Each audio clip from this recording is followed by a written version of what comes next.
কষ্ট কৰিলে ৰত্ন পায় এই কথাষাৰ দাঙি ধৰাৰ উদ্দেশ্যে হীৰা বাচন বৰ্তন কঢ়িওৱা এই দ্বিতীয় পাৰ্টটো আপোনালোকৰ জ্ঞাতাৰ্থে প্ৰেৰণ কৰিছোঁহি।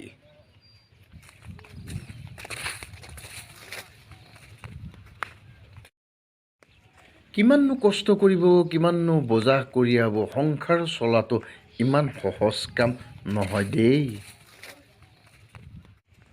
কৰ্মৰ অন্তত মানুহক বিশ্ৰামৰ নিতান্ত প্ৰয়োজন। সেয়েহে ভাগৰুৱা দেহটোত মূৰৰ পৰা বোজাটো মাটিত থৈ কিছু জিৰণি লোৱাৰ ইয়াত দৃশ্যাৱলী চাওকচোন, কিমান কষ্ট।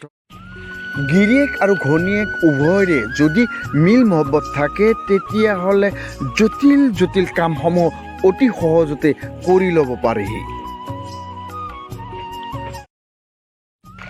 ই এক বাস্তৱ উদাহৰণ।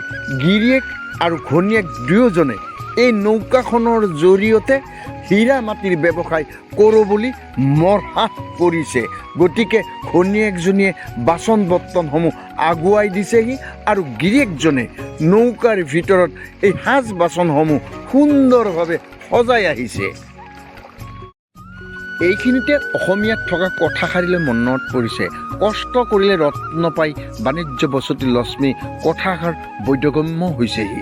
যিয়েই নহওক, এওঁলোকে গিৰিয়েক আৰু ঘৈণীয়েকজনীয়ে দুয়োজনৰ মৰম স্নেহ ভালপোৱাত আবদ্ধ হয় এওঁলোকে এওঁলোকৰ ব্যৱসায় যাত্ৰা আৰম্ভ কৰিছেহি মেঘালয় ৰাজ্যৰ গাৰো পাহাৰলৈ।